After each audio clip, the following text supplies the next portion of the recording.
Hello and welcome to the Palmer Performance YouTube channel. This is part 2 of my TT Diaries. This covers race week really. Some of you may or may not know what actually happened, but basically watch the video and you'll find out.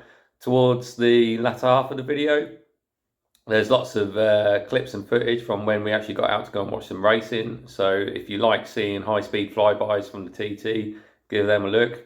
But otherwise, keep watching and we'll head into some clips now explaining about Pitlane at the TT before we have the first Superbike race on the Sunday.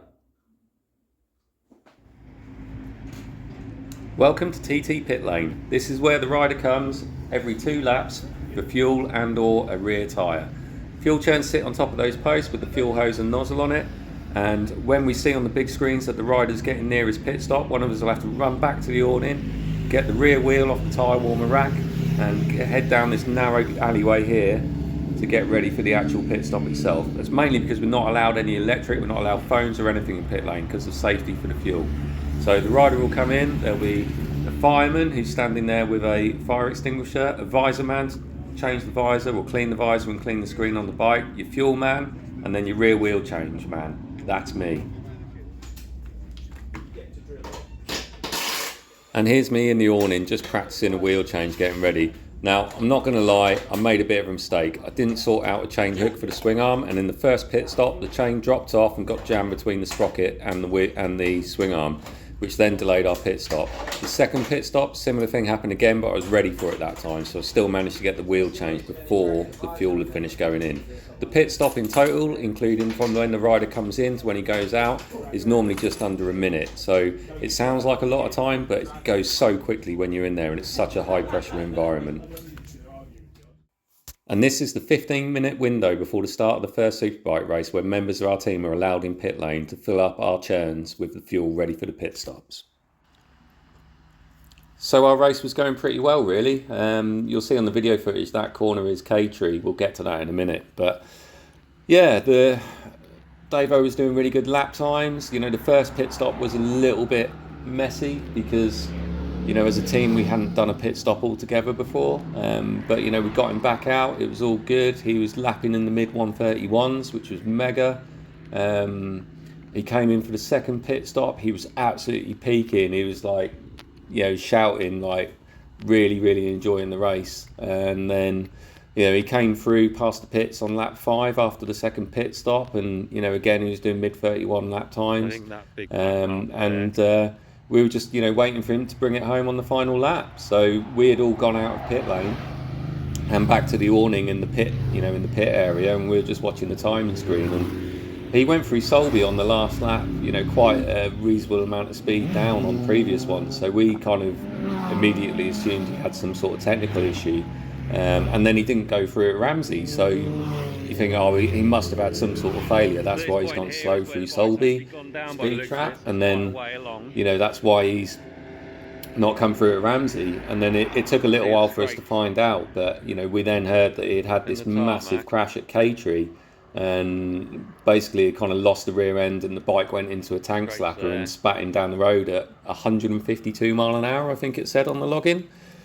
And this footage now is basically that evening I went out in the van with a couple of lads to see, you know, have a look at the crash site if you like and try and work out or get an idea of what had happened. And you know, he was so lucky. He'd fallen off the bike on the left hand side and he'd kind of just gone up the road, and then the bike had kind of gone across the road, hit this dry stone wall here like you can see, and then sort of bounced back again, and then it gone back over the other side of the road. And you know, it was all yeah, it was a massive crash. I mean, you can see how long this bit of video is, how big the crash was. And this again, the bike's gone over to the wall again here. I think I worked out it was nearly 400 metres the bike travelled up the road. Absolutely insane. Big scuff marks and stuff in the tarmac, as you can see there. And then it then ended up, I think Davo pretty much ended up where there's a Marshall point, which is where there's a little gap on the left hand side and there's a toilet and that, and that's where the team van's parked in this video. And thankfully he was okay. You know, he was obviously really battered, but other than a fractured collarbone he was in one piece, and we were just absolutely astounded that, you know, he'd come away from this huge crash relatively unscathed. Absolutely unbelievable, really. And just how far the bike had gone as well was unbelievable. But the bike itself wasn't that badly damaged, which was another surprising thing, really. Yeah. I mean, I'm sure when Lee gets it back to the workshop and gets it all apart, you know, probably find more stuff is damaged than it actually looks like was damaged. But it was remarkably in quite a few pieces, and that's another. Yeah, not in a load of pieces, and you see more marks on the curb and stuff here, and a big tyre mark and stuff there. And then the bike had actually flipped as well. You can see a little bit further on into this bit of video where like both wheels have touched the ground and it's like flipped over before it's then come to a rest. And that was after it had gone over the other side of the road again. So it was pretty insane, really. An insane crash. You know, nothing. You know, we couldn't find anything that had actually gone wrong with the bike to cause the crash. We think basically Davo was just riding right at the limits of the setup for the bike, and some of that is you're always playing catch up at the TT because you're always moving the setup forwards as the rider goes faster, and then as the rider goes faster, you then need to move the setup forward again. So, all the way along that. You know, he was riding a mile an hour plus faster than he had done in practice week, and the setup just wasn't quite there yet, I think, and that was ultimately what sort of caught him out. And you can see here where the bike's gone over and over. But, you know, ultimately, up until that point, it was one of the most positive TTs I've been involved with. The lap speeds were the fastest ones I've ever been involved with, and generally, you know, it was looking really, really good. And it's just a shame that, you know, that was then us out for the rest of the week. But the only bonus, I suppose, was, other than Davo being okay, was it meant to get to go out and have a bit of a watch. So keep watching, you'll see some footage from us going and being spectators. Hello and welcome to the Palmer Performance YouTube channel. This is part, God knows what, of my TT Diaries. Obviously we're all done for the week with racing after Davo had a big crash at K-Tree in the first Superbike race. Luckily he was okay. So we've now come out to watch for the day, and it sounds like something's coming, probably a travelling marshal. We're at Cronk Voddy. Let's see, here we go. That was good timing, really, from the point of view of my video, I think. So we're probably going to be here for the day.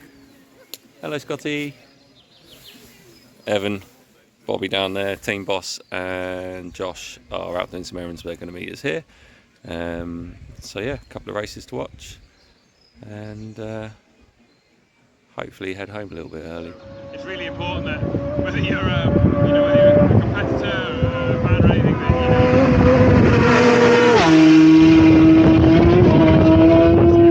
change in the future. And thank you. Machines continuing to leave the line here.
So final roundup, I guess, really. We're now on Thursday of race week. We've obviously done nothing apart from going out and watching and packing up the lorry and everything.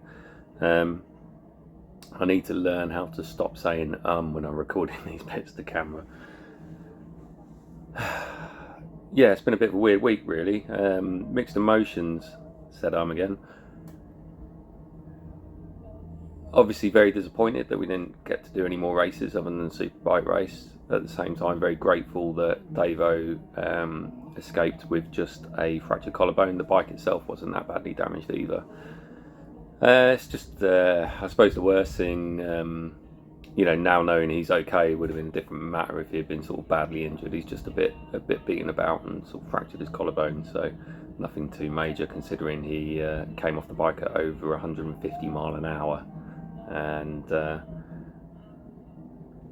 yes, then the issue with the TT, when, you know, for some reason you can't finish the races, you're then stuck at, you know, on the island. The boats are always really full and really busy with people going back and forth to watch and stuff. So, you know, the earliest we could get on a boat is what was Friday evening, so that's tomorrow. It's Thursday today. So we've literally had all week just floating about in limbo. And I know a lot of people would be grateful of the holiday because they get to sort of sit around and chill out. But when you're here and you're meant to be here to do a job, for me at least, you know, one day out watching was great. It was nice to go and see some action on track, but it's not what I'm here for.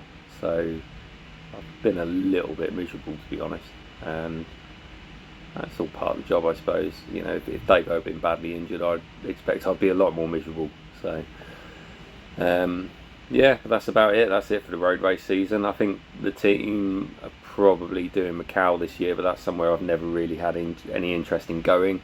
I'm not a fan of long haul flights, or no, that's a lie, I've never done a long haul flight, so I'm just not a fan of flying in general. So going to Macau doesn't really float my boat. The circuit doesn't really interest me, and yeah, so that's pretty much it from the road racing side of things for this year. Other than that, we'll see what pans out the rest of the year on the racing side of things. We'll keep the YouTube projects going. I hope everybody who's watched the TT Diaries has found it interesting and sort of had a good look behind the scenes. But as always, thanks for watching, everybody. Please like and subscribe to the channel. It's growing quite nicely, and I'll keep knocking out the projects. Catch up with you all soon.